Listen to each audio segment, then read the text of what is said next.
आदाब, मैं हूं मुमताज आलम रिजवी और मैं बात करूंगा उत्तर प्रदेश की राजनीति की।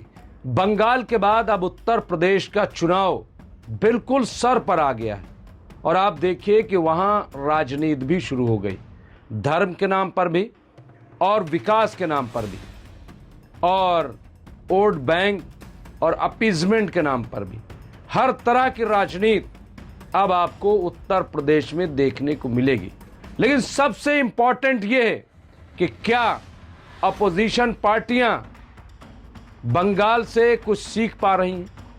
क्या उन्हें बंगाल में जिस तरह से ममता बनर्जी को भाजपा ने हराया है, जमींदोज कर दिया है और वहां से अब जो तस्वीर आ रही है अभिषेक बनर्जी की, उन पे हमले की, क्या उससे कुछ अपोजिशन पार्टियां सीख रही हैं? क्या उसका इंप्लीमेंटेशन उत्तर प्रदेश में होगा?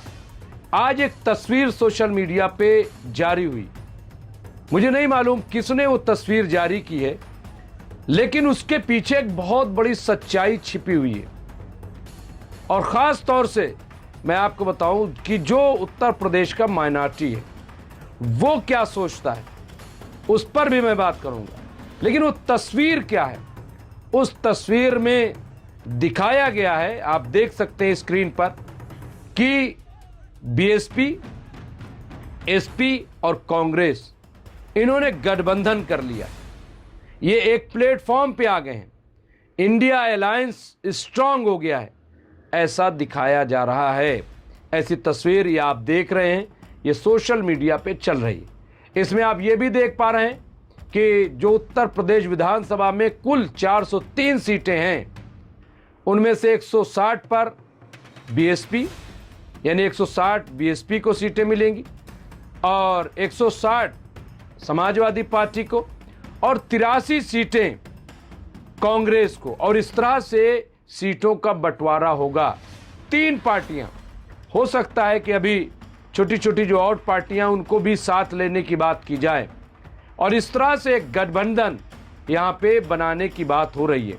हालांकि ये मैं बता रहा हूं सोशल मीडिया पे एक ओपिनियन है, ना तो समाजवादी पार्टी की तरफ से कोई बयान है, ना बहुजन समाज पार्टी की तरफ से बयान है और ना ही कांग्रेस की तरफ से इस पर कोई बयान है कि इंडिया गठबंधन हो जा रहा है। लेकिन मैं पब्लिक में क्या चल रहा है, किस तरह से लोग सोच रहे हैं, वो मैं आपको बता रहा हूं। अब ये कितना इंपॉर्टेंट है, अब इसमें कहा जा रहा है कि अगर ये सब आ जाएंगे तो इसमें दलित भी शामिल हो जाएगा, इसमें जो पिछड़ा वर्ग है वो भी शामिल हो जाएगा, जो पसमानदा वर्ग है वो भी शामिल हो जाएगा, जो अल्पसंख्यक पीड़ित वर्ग है वो भी शामिल हो जाएगा और सबसे इंपॉर्टेंट ये है कि इसमें नौजवानों की हिस्सेदारी हो जाएगी।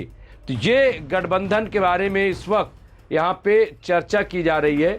मैं एक और बात बता दूं, अभी आपने एक बयान सुना होगा, जो साबिक मेंबर पार्लियामेंट हैं, आईएमसीआर के चेयरमैन मोहम्मद अदीब, उन्होंने कहा कि अब वक्त आ गया है कि एक फैसला लिया जाए। अगर सेकुलर पार्टियां, जो अपने आप को सेकुलर कहती हैं, अगर वो हमारा मशवरा माने तो ठीक है, वरना हमें इलेक्शन से ही विड्रॉ कर लेना चाहिए, हमें वोट ही नहीं देना चाहिए। जाएं ये लोग, एक ओपिनियन उनकी वो है। दूसरा ये चल रहा है कि तमाम जो मिली ऑर्गेनाइजेशन हैं, चाहे वो जमीयत उलमाए हिंद हो, चाहे वो जमात इस्लामी हिंद हो या all India Muslim personal law board हो, मजलिस मुशावरत हो, और इस कबील की जो भी जमातें हैं, ये सब मिल करके कांग्रेस, समाजवादी पार्टी, बहुजन समाज पार्टी, तमाम जो ऐसी पार्टियां हैं, उन पे प्रेशर बनाएं, उन पे दबाव बनाएं कि आप सब मुत्तहिद होकर के एक प्लेटफॉर्म पे आके चुनाव लड़िए। अगर ऐसा आप नहीं करेंगे तो आप चुनाव में हार जाएंगे। अच्छा, क्या पूर्व में, माजी में क्या इस तरह की कोई नज़ीर है कि अगर इस तरह की पार्टियां एक साथ आ जाएं तो वो बीजेपी को हरा सकती हैं? तो एक मिसाल ज़रूर इसकी मौजूद है। ऐसा हुआ है, आपको याद होगा 2014 में जब पहली बार वजीर आज़म नरेंद्र मोदी जीत करके आए थे तो भाजपा की पूरे देश में लहर बताई जा रही थी पूरे देश में। और उसके फौरन बाद 2015 में बिहार में चुनाव हुए, 2015 में, और ऐसा लग रहा था कि फिर भाजपा जीत जाएगी। लेकिन वहां तमाम पार्टियां, चाहे वो जेडीयू हो, आरजेडी हो या कांग्रेस, जेडीयू का तो फ्यूचर खत्म हो गया, वो आप देख रहे हैं, कोई भविष्य बचा नहीं। जेडीयू अब नाम मात्र की पार्टी रह गई, खत्म। लेकिन 2015 में इन तीनों पार्टियों ने गठबंधन बनाया और उस गठबंधन का नतीजा ये रहा कि पहली बार जो बीजेपी की लहर थी, जो तूफान था, सुनामी थी, उसे बिहार के लोगों ने रोक दिया। क्यों? क्योंकि ये तीन बड़ी पार्टियां एक साथ आ गई। बाद में फिर तिया पाचा हुआ, क्या क्या हुआ, वो सब आपके सामने है। मैं उस पर बहुत ज़्यादा बोलने नहीं जा रहा हूं, लेकिन सारी तस्वीरें आपके सामने। एक नतीजा तो ये निकला कि बीजेपी को ऐसे रोका जा सकता है। दूसरा, आप देखिए कि अगर दो पार्टियां, मैं कई बार ये बात कह चुका हूं कि अगर उत्तर प्रदेश में कभी हमने देखा कि समाजवादी और बीएसपी का गठबंधन हो गया, कांग्रेस को अलग कर दिया। फिर हमने देखा, ये बात मैं कह रहा हूं 2017 में, आप देखिए कि समाजवादी और कांग्रेस एक प्लेटफॉर्म पे आए, बीएसपी को बाहर कर दिया। क्या नतीजा हुआ? कुछ नहीं निकला। फिर 2019 में बहुजन समाज पार्टी, लोकसभा चुनाव की बात कर रहा हूं, बहुजन समाज पार्टी और समाजवादी पार्टी एक साथ आए, कांग्रेस को अलग कर दिया, फिर नतीजा कुछ नहीं निकला।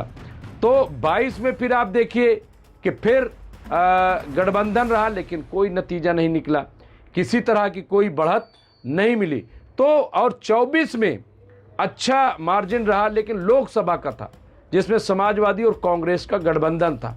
लेकिन क्या 2027 में ऐसा मुमकिन है कि कांग्रेस और समाजवादी गठबंधन रहे और बीजेपी को हराया जा सके? ऐसा कहा जा रहा है कि बार बार ये जो इल्ज़ाम लगाया जा रहा है कि बीएसपी बीजेपी की बी टीम है, क्या इस बयान से आपको लगता है कि कांग्रेस और समाजवादी पार्टी को फ़ायदा होगा? नहीं फ़ायदा होगा। लेकिन क्या एक साथ आने से फ़ायदा होगा? तो ऐसा लोग मानते हैं कि कम से कम एक कोशिश इस तरह की ज़रूर होनी चाहिए कि इन पार्टियों को साथ आना चाहिए। अब जो मैं जिक्र कर रहा था कि तमाम मिली जमातों में अभी उनकी तरफ से कोई बयान नहीं आया, लेकिन अंदर खाने एक बात चल रही है कि एक ऐसा प्रेशर बनाया जाए कि ये तमाम जो पार्टियां हैं वो एक प्लेटफॉर्म पे आए। वजह क्या है कि जो वोटों की तकसीम हो जाती है, जो वोटों का बंटवारा हो जाता है, वो बंटवारा न हो। और प्रेशर ये बनाया जाए कि अगर आप सब एक प्लेटफॉर्म पे नहीं आते तो वोट देने का कोई मतलब नहीं होगा। और कम से कम उत्तर प्रदेश का 20% मुसलमान वो वोट में हिस्सेदारी नहीं करेगा। आप खूब 80% में चुनाव लड़िए, हुकूमत बनाइए, हमारा उससे कोई लेना देना नहीं होगा, हम चुनाव में नहीं जाएंगे। ये एक पूरा आप देखिए एक कंसेंसस, हम ये कह ले, राय आम्मा बनाने की कोशिश की जा रही है। इस पे कुछ लोग काम कर रहे हैं कि ऐसा होना चाहिए। तो क्या वाकई ऐसा हो सकता है? क्या वाकई इस तरह का प्रेशर जो मिली जमातें उत्तर प्रदेश की, वो इस तरह का प्रेशर बना सकती हैं? और क्या इस प्रेशर को ये लोग कबूल करेंगे, चाहे वो बहुजन समाज पार्टी हो, चाहे वो समाजवादी पार्टी हो, और या कांग्रेस पार्टी और छोटी छोटी और पार्टियां? जबकि हमने बताया कि आप देखिए कि बंगाल में क्या हुआ, ममता बनर्जी फुल कॉन्फिडेंट थी, उन्होंने कांग्रेस के साथ गठबंधन नहीं किया। जो सीपीआई सीपीएम वहाँ पे जो लेफ्ट पार्टीज थी, उनके साथ गठबंधन नहीं किया। ममता बनर्जी को लग रहा था कि ये तो बहुत आसान है, लोकसभा में तो हमें बड़ी अच्छी सीटें मिली थी, लिहाजा विधानसभा में भी हमारी भारी जीत होगी। लेकिन नतीजा क्या हुआ कि वहाँ 206 सीटें, आप सोचिए 193 सीटों में से वहाँ बीजेपी को 206 सीटें, यानी गैर मामूली जीत वहाँ पे।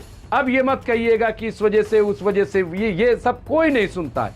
वहाँ आज शुभेंदु अधिकारी की सरकार है, बीजेपी की सरकार है, और ममता बनर्जी, अभिषेक बनर्जी का क्या हाल है वो सब आप देख रहे हैं। कल जिस तरह से ममता बनर्जी के भतीजे और टीएमसी के जनरल सेक्रेटरी और रुकन पार्लियामेंट अभिषेक बनर्जी पे जिस तरह से हमला किया गया, उसकी जितनी मजम्मत की जाए कम है, बहुत ही शर्मनाक है। इस तरह की राजनीति जो है वो नहीं होनी चाहिए। इस तरह से उन्माद बढ़ता है, फिर क्लैश बढ़ता है और खाना जंगी वाली सूरत हाल पैदा होती है। ज़रूर चुनाव हो, ज़रूर सरकारें बने, लेकिन इस तरह की इंतकामी कार्रवाई मुनासिब नहीं है। तो बहरहाल, लेकिन ये क्या इससे जो अपोजिशन पार्टियां वो कोई सबक लेंगी? क्या सर जोड़ करके बैठेंगी?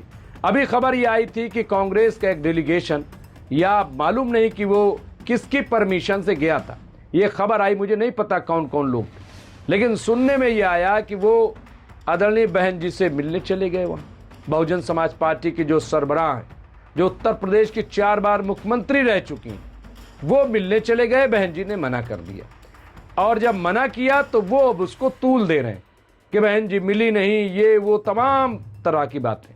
लेकिन बहन जी या बीएसपी सुप्रीमो, पहली बात तो ये कि किसी के यहाँ आप बगैर बताए, बगैर अपॉइंटमेंट लिए कैसे जा सकते हैं? मैं खुद कहीं भी जाता हूँ तो पहले फ़ोन करता हूँ, पूछता हूँ आप अवेलेबल है नहीं है, दिल्ली में है नहीं है, या कहाँ हैं। उसके बाद जब एक वक्त तय हो जाता है तब हम जाते हैं मुलाकात करने। तो क्या इस तरह का वक्त तय किया गया था? फिर दूसरी चीज़ ये कि एक सिक्योरिटी भी इशू। तीसरी चीज़ ये कि अगर बहन जी से कोई गठबंधन की बात करनी है तो बड़ा लीडर जाएगा, हाँ?